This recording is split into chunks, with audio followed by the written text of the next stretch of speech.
নমস্কাৰ আপোনালোক সকলোকে পুনৰবাৰ স্বাগতম নস্মাই মজিদ বন্ধুসকল বলগতে চাওক আজি সন্ধিয়াৰ 7টা গুৰুত্বপূৰ্ণ খবৰ। প্ৰথমটো খবৰ, পঞ্চায়ত নিৰ্বাচনক লৈ ডাঙৰ ঘোষণা। পঞ্চায়ত নিৰ্বাচনৰ বাবে মডেল কোড অফ কণ্ডাক্ট ঘোষণা নিৰ্বাচন আয়োগৰ। এইবাৰ পঞ্চায়ত নিৰ্বাচনত ৰাজনৈতিক দলসমূহে কি কৰিব পাৰিব আৰু কি কৰিব নোৱাৰিব চাওঁ আহক। পঞ্চায়ত নিৰ্বাচনক লৈ ডাঙৰ খবৰ। পঞ্চায়ত নিৰ্বাচনৰ বাবে মডেল কোড অফ কণ্ডাক্ট ঘোষণা নিৰ্বাচন আয়োগৰ। এইবাৰ পঞ্চায়ত নিৰ্বাচনত ৰাজনৈতিক দলসমূহে কি কৰিব পাৰিব আৰু কি কৰিব নোৱাৰিব চাওঁ আহক। ৰাজনৈতিক দলৰ বাবে গাইডলাইন প্ৰকাশ কৰিছে ৰাজ্যিক নিৰ্বাচনী আয়োগে। কেইবাটা নিয়ম বান্ধি দিয়া হ'ল ৰাজনৈতিক দলসমূহক। কি নিয়ম বান্ধি দিছে ৰাজনৈতিক দলসমূহক নিৰ্বাচন আয়োগে চাওঁ আহক। এইবাৰ পঞ্চায়ত নিৰ্বাচনত মন্দিৰ মছজিদ গীৰ্জাক ৰাজনৈতিক মঞ্চ হিচাপে ব্যৱহাৰ কৰিব নোৱাৰিব। ধৰ্মীয় অনুভূতিত আঘাত হানা মন্তব্য দিব নোৱাৰিব প্ৰাৰ্থী বা কোনো ৰাজনৈতিক দলে। সাম্প্ৰদায়িক মনোভাৱেৰে প্ৰাৰ্থীয়ে বিচাৰিব নোৱাৰিব ভোট। ভোট কেন্দ্ৰৰ 100 মিটাৰৰ ভিতৰত প্ৰচাৰ চলোৱাত নিষেধাজ্ঞা জাৰি কৰা হৈছে। ব্যক্তিগত সম্পত্তিত অনুমতি অবিহনে লগাব নোৱাৰিব বেনাৰ পোষ্টাৰ। নিৰ্বাচনী সভাৰ বাবে আগতীয়া অনুমতি ল'ব লাগিব দলে। জাতি ভাষাক লৈ প্ৰাৰ্থী বা দলে আগবঢ়াব নোৱাৰিব বিতৰ্কিত ভাষ্য। কোনো প্ৰাৰ্থী বা দলে উৎকোচ দিব নোৱাৰিব ভোটাৰক। ভোটাৰক কোনো প্ৰকাৰৰ ভয় ভাবুকি দেখুৱাব নোৱাৰিব প্ৰাৰ্থী বা দলে। এই নিৰ্দেশনা জাৰি কৰিছে নিৰ্বাচনী আয়োগে। লগতে ব্যক্তিগতভাৱে কাৰোবাক সমালোচনা কৰিব নোৱাৰিব কোনো প্ৰাৰ্থীয়ে। উল্লেখযোগ্য যে কেইদিনমানৰ ভিতৰতে নিৰ্বাচনী আয়োগে ঘোষণা কৰিব নিৰ্বাচনৰ দিন বাৰ আৰু তাৰ আগতে এইসমূহ নীতি নিয়ম জাৰি কৰিছে ভাৰতীয় নিৰ্বাচন আয়োগে। পৰৱৰ্তী খবৰ, পুনৰ এক ভয়ংকৰ ভূমিকম্পই জোকাৰি গ'ল সমগ্ৰ বিশ্ব। অসমৰ লগতে ভাৰতৰ ভিন্ন প্ৰান্তত অনুভূত হৈছে এই ভূমিকম্পৰ জোকাৰণি। আজি পুৱাৰ ভাগত অহা 7.1 ৰিক্টাৰ স্কেলৰ এই ভূমিকম্পত এই পৰ্যন্ত 55 জন লোকৰ মৃত্যু হৈছে। বৃদ্ধি হ'ব পাৰে মৃতকৰ সংখ্যা। ৰাতিপুৱাই অহা 7.1 ৰিক্টাৰ স্কেলৰ ভূমিকম্পত 55 জন লোকৰ মৃত্যু। বৃদ্ধি হ'ব পাৰে এই ভূমিকম্পত মৃতকৰ সংখ্যা। ৰাতিপুৱাই এক ভয়ংকৰ ভূমিকম্পই জোকাৰি গৈছিল নেপাল, ভাৰত, বাংলাদেশ, চীন। অসমতো পৰিছিল এই ভূমিকম্পৰ প্ৰভাৱ। এই ভূমিকম্পৰ অভিকেন্দ্ৰ আছিল তিব্বত নেপাল সীমান্ত। আৰু এই ভূমিকম্পৰ ফলত নেপালত বৰ্তমান পৰ্যন্ত 55 জন লোকৰ মৃত্যু হৈছে আৰু 70 জনৰো অধিক লোক আহত হৈছে। নেপালৰ লগতে এই ভূমিকম্পই জোকাৰি গৈছিল দিল্লী, বিহাৰ, কলকাতা, অসম। পৰৱৰ্তী খবৰ, ৰাজ্য কঁপাই যোৱা উমৰাংচৰ কয়লা খনিত আবদ্ধ 3 শ্ৰমিকৰ মৃত্যু। মৃতকৰ সংখ্যা কিমান বৃদ্ধি হ'ব পাৰে তাৰ কোনো নিশ্চয়তা নাই আৰু এতিয়াও 30ৰ পৰা 35 জন শ্ৰমিক আবদ্ধ হৈ থকাৰ আশংকা এই কয়লা খনিটোত। উমৰাংচৰ কয়লা খনিত আবদ্ধ 3 শ্ৰমিকৰ মৃত্যু। পানীত উপঙি থকা অৱস্থাত প্ৰত্যক্ষ কৰা হৈছে 3 শ্ৰমিকৰ মৃতদেহ। বৰ্তমানো আবদ্ধ হৈ আছে আন কেইবাজনো শ্ৰমিক। আবদ্ধ শ্ৰমিকক উদ্ধাৰৰ বাবে SDRF, NDRFৰ নিৰন্তৰ চেষ্টা অব্যাহত আছে। সেনাৰ বিশেষ গোটে উমৰাংচত চলাইছে অভিযান আৰু প্ৰায় 30ৰ পৰা 35 জন শ্ৰমিক আবদ্ধ হৈ থকাৰ আশংকা এই কয়লা খনিটোত। দৰ্শকসকল আৰু বহুতো গুৰুত্বপূৰ্ণ খবৰ আছে।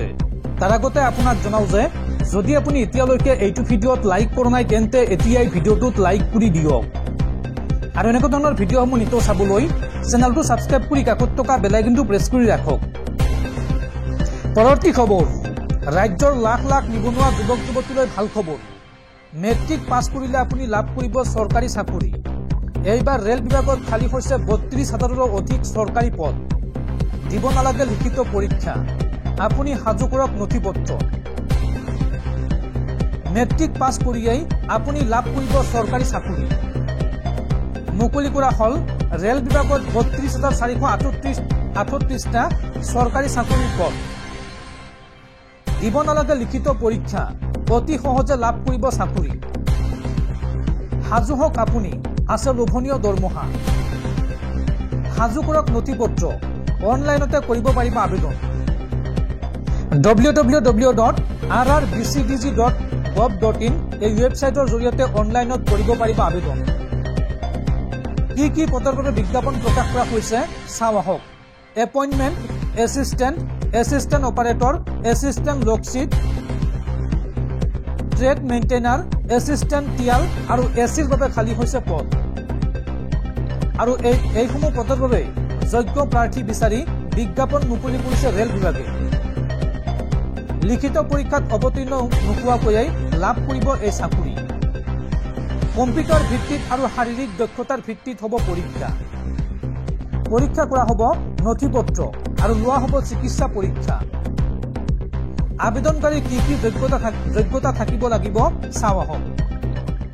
আবেদনকাৰী শিক্ষাগত অৰ্হতা হ'ব লাগিব 10ম শ্ৰেণী উত্তীৰ্ণ। আবেদনকাৰী বয়স 18 পৰা 25 বছৰ বয়সৰ ভিতৰত হ'ব লাগিব।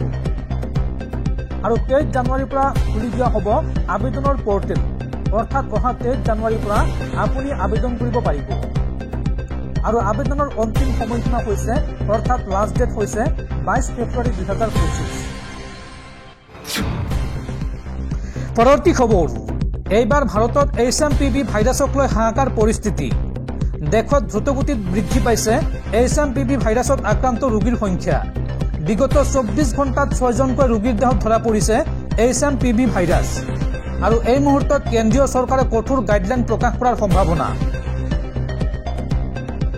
ভাৰতত আৰম্ভ হৈছে ভয়ংকৰ HMPVৰ সংক্ৰমণ। বিগত 24 ঘণ্টাত 6টাকৈ ৰোগী ধৰা পৰিছে ভাৰতত। কৰ্ণাটকত 3 আৰু 8মহীয়া শিশুৰ দেহত ধৰা পৰিছে এই ভাইৰাছৰ অৱস্থিতি। পশ্চিমবংগত 5মহীয়া শিশুৰ দেহত HMPVৰ অৱস্থিতি ধৰা পৰিছে। আৰু চেন্নাইতো 2টি শিশু আক্ৰান্ত হোৱাৰ খবৰ আহিছে। গুজৰাটত 2মহীয়া শিশুৰ দেহত ধৰা পৰিছে HMPV ভাইৰাছ। আৰু HMPV ভাইৰাছক লৈ উদ্বিগ্ন দেশৰ স্বাস্থ্য বিভাগ। কাহ, জ্বৰ, নাক বন্ধ, ডিঙিৰ বিষ এই ৰোগৰ প্ৰাথমিক লক্ষণ। চৰ্দি আৰু জ্বৰৰ বাবে প্ৰয়োজনীয় স্বাভাৱিক ঔষধ খাবৰ বাবে আহ্বান জনাইছে স্বাস্থ্য বিভাগে। কাহ আৰু হাঁচিৰ বাবে ব্যৱহাৰ কৰক ৰুমাল বা টাৱেল। আৰু ইতিমধ্যে দিল্লী, মহাৰাষ্ট্ৰ, বেংগালুৰুতো প্ৰশাসনে জাৰি কৰিছে গাইডলাইন। পৰৱৰ্তী খবৰ। কানাডাৰ প্ৰধানমন্ত্ৰী জাষ্টিন ট্ৰুডোৰ পদত্যাগ। বিৰোধী দল আৰু নিজৰ দল লিবাৰেল পাৰ্টিৰ হেঁচাত পদত্যাগ কৰিবলৈ বাধ্য হ'ল কানাডাৰ প্ৰধানমন্ত্ৰী জাষ্টিন ট্ৰুডো। পৰৱৰ্তী খবৰ। পুৱা 8 বজাৰ পৰা আবেলি 4 বজালৈকে 8 ঘণ্টা কাম কৰিবই লাগিব চৰকাৰী চিকিৎসকে। এই সময়খিনিৰ ভিতৰত কৰিব নোৱাৰিব কোনো প্ৰাইভেট প্ৰেক্টিছ। আৰু সপ্তাহত নিম্নতম 6 দিন অৰ্থাৎ 42 ঘণ্টা কাম কৰিব লাগিব বা ডিউটি কৰিবই লাগিব। আৰু কৰ্মক্ষেত্ৰৰ 20 কিলোমিটাৰৰ বাহিৰত কৰিব নোৱাৰিব প্ৰাইভেট প্ৰেক্টিছ। শেহতীয়াকৈ এই কঠোৰ নিৰ্দেশনা জাৰি কৰিছে পশ্চিমবংগ চৰকাৰে। পৰৱৰ্তী খবৰ। ভিখাৰীক লৈ দেশত আহি গ'ল নতুন নিয়ম। ভিখাৰীক আপুনি ভিক্ষা দিলে যাব লাগিব জেলত। বিজেপি চৰকাৰে আনিলে নতুন নিয়ম। মগনীয়াক ভিক্ষা নহয়, মগনীয়া দেখিলে আপুনি খবৰ দিয়ক আৰক্ষীক। আৰু মগনীয়াৰ খবৰ প্ৰশাসনক দিলে আপুনি লাভ কৰিব 1000 টকাৰ পুৰস্কাৰ। চাও আহক এই সন্দৰ্ভত সবিশেষ। মগনীয়াক ভিক্ষা নহয়, মগনীয়া দেখিলে খবৰ দিয়ক আৰক্ষী প্ৰশাসনক। বিজেপি চৰকাৰে এই সন্দৰ্ভত আনিলে নতুন নিয়ম। মগনীয়াক ভিক্ষা দিলেই আপুনি যাব লাগিব জেললৈ। মগনীয়াৰ খবৰ প্ৰশাসনক দিলে আপুনি লাভ কৰিব 1000 টকাৰ পুৰস্কাৰ। আৰু 1 জানুৱাৰীৰ পৰা কাৰ্যকৰী হৈছে এই নতুন নিয়ম। আৰু ইতিমধ্যে প্ৰশাসনে জাৰি কৰিছে নিৰ্দেশনা। মধ্যপ্ৰদেশৰ ইন্দোৰত নিষিদ্ধ কৰা হৈছে ভিক্ষাবৃত্তি। জিলা প্ৰশাসনে ভিক্ষা দিয়া লোকৰ বিৰুদ্ধে ল'ব ব্যৱস্থা। লগতে ভিক্ষাৰীৰ খবৰ দিয়া লোকক 1000 টকাৰ পুৰস্কাৰ দিয়াৰ কথা ঘোষণা কৰিছে প্ৰশাসনে।